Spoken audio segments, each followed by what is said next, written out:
Hey everyone, it's Kristen from k.becca, and in this video, I'll show you how to do a very basic dirty pour acrylic pour painting. If you saw my earlier video about the dirty pour flip cup technique, this technique is similar, but different enough that I thought it deserved its own video. Okay, let's get started. I've got my work area all set up here, and I'm just finishing up with mixing all of the paints that I'll be using for the project. I'm using a mix of craft paints for this painting.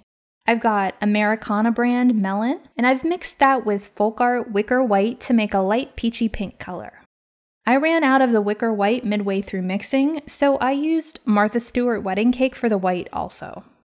I mixed Americana deep midnight blue with black to make a blackish blue color. The lighter blue color is Martha Stewart Summer Haze, and the bright pink is Martha Stewart Pink Dahlia. I'll have a list of all the paints that I used in the description area below too, so you can check that out if you missed anything. My pouring medium is a 50-50 mixture of Elmer's glue and water, and for the 8x10 inch size panels that I've been using, I mix about a tablespoon or so of each color of paint with about the same amount of pouring medium, enough that the paint becomes the consistency of buttermilk. Depending on the brand of paint and how thick it is, your ratio of paint to pouring medium might be more or less than 1:1. I keep my pouring medium in these little squeeze bottles, and this makes it really easy to add to the paint. If you want to see how I make my pouring medium, as well as a step-by-step walkthrough of all of the tools and supplies that I use for acrylic pour painting, check out the video at the link that should be popping up now. I find that I get a lot of bubbles sometimes when I mix my paint with the pouring medium, and to get rid of the bubbles, I just spritz some 91% isopropyl rubbing alcohol into the paint container and stir it around to pop the bubbles. So I'll spritz the alcohol a few times, stir it around with a wood craft stick, then spray some more alcohol in there if there are still bubbles.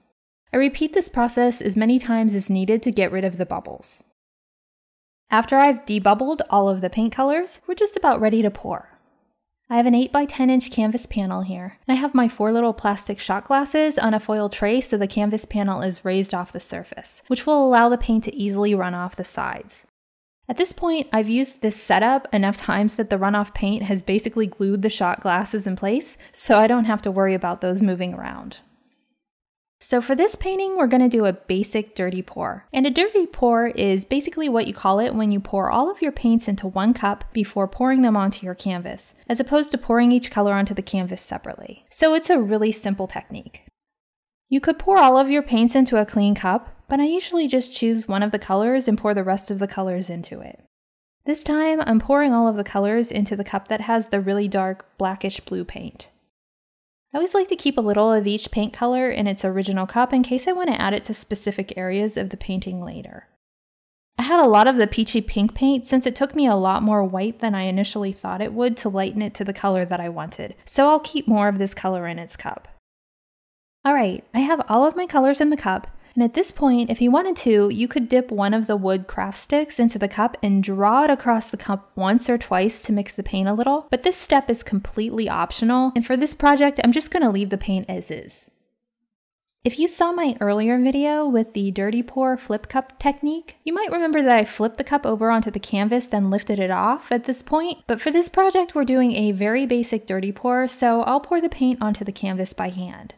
This will give you a little bit more control over where the paint goes than the flip cup technique, but I do really love the flip cup technique because it adds a bit of mystery. I want to get as much paint out of the cup as I can, so after I'm done pouring it, I'll come in with a craft stick and scrape out any remaining paint that I can get onto the canvas. Now that all of the paint is on the canvas, I'll start to tip the canvas panel so the paint begins to move around more. I'm not seeing a lot of that peachy pink, so I'll pour some of that over the canvas to add some more color variation. I'll continue tipping the panel around and adding individual paint colors where I think they're needed until I'm happy with how the painting looks.